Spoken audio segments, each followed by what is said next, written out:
We are the Nerds of Color. Thank you guys for doing this. It's such a sharp and funny show, and it wouldn't be possible without an ensemble with just perfect comedic timing, like all of you guys. So thank you very much for putting this show together. I wanted to ask. I'm going to start with Himesh right now. Um, Himesh, honestly, Daniel was the one character that I related to the most, I think, because I'm a superhero nerd too. I love these movies. And there's a line that he tells Dag that I just loved. And I'm paraphrasing here, but he says, if you do these movies right, there's nothing better. And I wanted to just see that is such a stark contrast from most of the other characters on this show. Why do you think that is really for Daniel? And is that something that you yourself could relate to, as yourself portraying this character? Yeah, I definitely relate to it.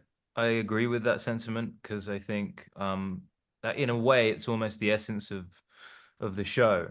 Um, it's a satire of blockbuster movie making.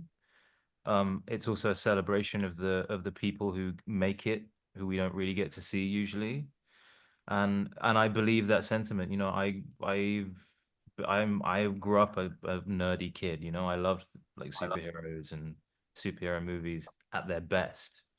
And I think that yeah, when you make a movie like this but good, there's nothing better. I agree with that What's the completely. one when you were a kid that was like the superhero movie you loved? Probably the first Spider-Man, the Tobey Maguire Yeah, Spider-Man. Yeah, yeah. great Yeah. one. Or That's a great the choice. ones that started it, X-Men and that first Spider-Man, I think they were. Yeah, everyone, every Yeah. kid wanted to be Spider-Man. Just be like, "Duh, Yeah, duh, yeah, duh." yeah. They are classics, and I definitely agree with that sentiment. Um, I've just been a fan of yours since Gretchen Cutler on You're the Worst. I'm a diehard worstie for the rest of my life, and I thought it was kind of funny because, like, on paper, only on paper, you can draw some similarities between Gretchen's PR gig and kind of what Anita does with Maxim Studio, trying to sell things and spin things, and it's a genius. But as a performer, you managed to make both of these characters stand out as unique. How did you do that, and where did you find the distinction between the two as a Interesting. performer? I guess that, we actors think that we're doing something so wildly different in every role. And then you sort of look back and you're like, huh, okay, I'm still me. So thank you for that. But I guess I try not to think of things in comparison to, just sort of come at everything new. Because if I get too stuck in the like, oh, what is she, who is Anita versus Gretchen, then I get stuck in sort of uh no man's land rather than just sort of coming to each character new. But you're right, I hadn't thought of that, but that there's some real similarities in terms of how they have to run things and the businesses they're in. Obviously, Anita's got her own issues, but she's not, getting blackout drunk and screwing the bouncer. Just, oh God, am I still screwing an extra? Yeah, you're screwing it I up. don't know. Or like my Is that in? stand-in. Is that in? I didn't see I don't know. that You episode. might know. Yeah, you've seen more of it than we have, I think. Yeah. So, But Isn't yeah. that funny? yeah. And her alcohol intake is lower, which helps, as well as her amphetamine usage. And As far as we know. yeah, Mhm. yeah, that's true. Season 2, Anita goes to rehab. We have a powerful scene where she sort of just breaks down at the group. One of the best scenes, by the way, on TV was when Gretchen did that. By the way, so you're killing it here in the franchise too. I love it. Um, of course. Billy, one of the things I loved is most of your scenes are with the great Richard E. Grant, and you guys have the best comedic chemistry. This rivalry that exists between you guys and the back and forth.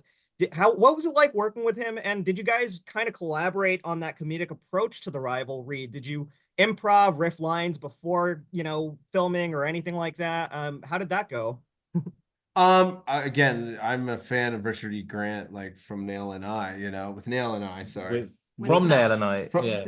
sorry, I think that from was with, but they never made it. yeah, from with Nail and I, sorry. yeah. Sorry. Yeah, yeah. So I've been a fan of his. It was all scripted. I think Richard is a seasoned, trained veteran actor that just does it by the book, and he's really great at it. So I was more just taking a master class working with him, and to have a scene partner who's such talent like himself, I'm the one who's lucky. So yeah, he's great. I love him. He's a big teddy bear. Like the truth is, we really actually do care for each other greatly, unlike we have on screen. Yeah. Yeah, you guys looked awesome in the costumes too. I'm kind of wrapping my head around the concept of an invisible jackhammer, but I mean, like it was great to see that. Really just when you think about just the writing of the show and the sharpness and the satire from Hollywood in general, I mean, like when you guys first read these scripts, what was your reaction to it? And do you agree with largely with kind of the criticisms that it's got for the industry as a whole today? I listen, I love video games. I love superhero stuff. I think as an artist as an actor, as an artist in this world, I think it has what's desolate. No, it's like it made it really cloudy and art and what entertainment is, and it's redefined in such a way where there was a craft of acting, and now it's literally just say your lines to a green screen. And even though it's entertaining and I'm glad people love it, but like the craft of acting, I think actually Don said it really well. Like some of our most talented performers are now trapped in it. And not saying it doesn't deserve that caliber of talent, but I don't know. Everyone's trying to do their best. What do I have a point in there? Do you agree with what we're saying in the show? critique. Yeah, I agree with the show. Yeah. I think it's these people are trying to do their best with crazy circumstances and guidelines and barriers and blocks that are like, well, this is taking the soul out of everything I love doing. Yeah. Well, oh, sorry, go ahead. No, I was just saying, yeah, agreeing. Got it. Well, honestly, thank you guys for such a sharp and smart show. I can't wait for people to see this. I loved it, and I think that everyone else is going to love it too, especially if they love superhero movies. Honestly, I'm awaiting season 2. I finished the season, and I'm just dying to see what happens good. next. Us too. So Yeah. in your opinion, do you think it is a satire of the film industry? Do you think what's the outlook? How do you receive it? I'm just curious. That is a very interesting question. No one's actually asked me for these sorts of things before. I actually do think that it's not ridiculing the genre so much as it is the money first approach to filmmaking these days. And I think that that's the problem.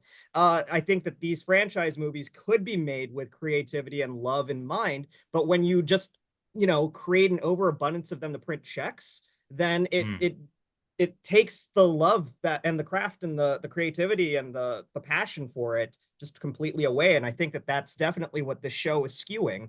And I love that about this. And I agree 100% with it. So it's funny, like also I have a production company and producing my own stuff. Marvel took over Atlanta.